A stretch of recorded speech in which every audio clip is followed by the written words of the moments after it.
Our epidemics of dietary disease have prompted a great deal of research into what humans are meant to eat for optimal health.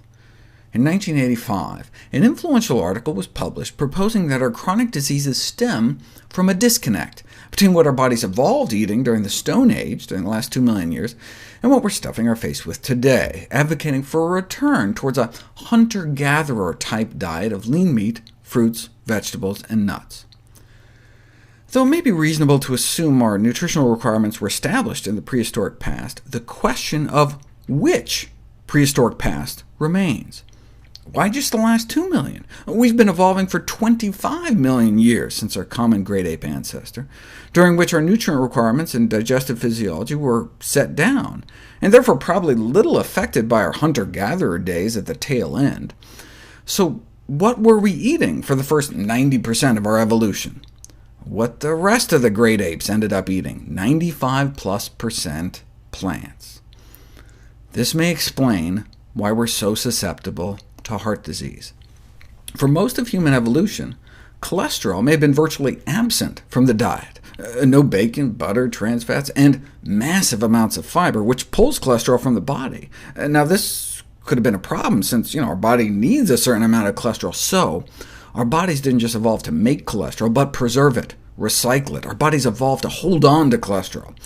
So if you think of the human body as a cholesterol-conserving machine, and plop it into the modern world of bacon, eggs, cheese, chicken, pork, and pastry, well then no wonder artery-clogging heart disease is our #1 cause of death.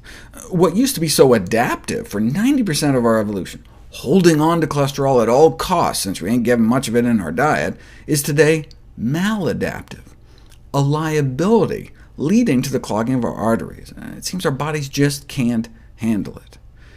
As the editor-in-chief of the American Journal of Cardiology noted 25 years ago, no matter how much fat and cholesterol carnivores eat, they do not develop atherosclerosis. You can feed a dog 500 eggs worth of cholesterol and a stick of butter, and they just wag their tail. Their bodies, evolved from wolves, are used to getting, eating, and getting rid of excess cholesterol, whereas within months, a fraction of that cholesterol can start clogging the arteries of animals adapted to eating a more plant-based diet. Even if our bodies were designed through natural selection to eat mostly fruit, greens, and seeds for 90% of our evolution, why didn't we better adapt to meat eating in the last 10% during the Paleolithic? We've had nearly 2 million years to get used to all that extra saturated fat and cholesterol. If a lifetime of eating like that clogs up nearly everyone's arteries, why didn't the genes of those that got heart attacks die off and get replaced by those that could live to a ripe old age with clean arteries, regardless of what they ate? Because most didn't survive into old age, didn't live long enough to get heart attacks.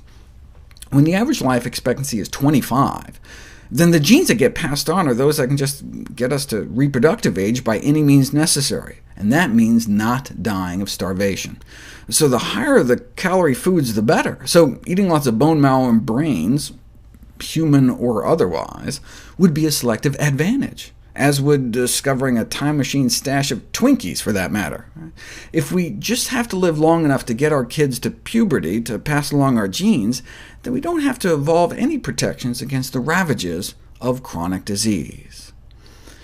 To find a population nearly free of chronic disease in old age, we don't have to go back 1 million years. In the 20th century, networks of missionary hospitals in rural Africa found coronary artery disease virtually absent, and not just heart disease, but high blood pressure, stroke, diabetes, common cancers, and on down the list. In a sense, these populations in rural China and Africa were eating the type of diet we've been eating for 90% of our last 20 or so million years, a diet almost exclusively of plant foods. How do we know it was their diet that protected them and not something else?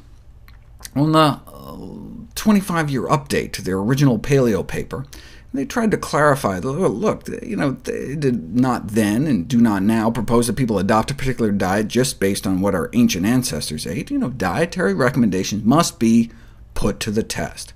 That's why the pioneering research of Pritikin, Ornish, and Esselstyn is so important, showing that plant-based diets can not only stop heart disease, but have been proven to reverse it in the majority of patients.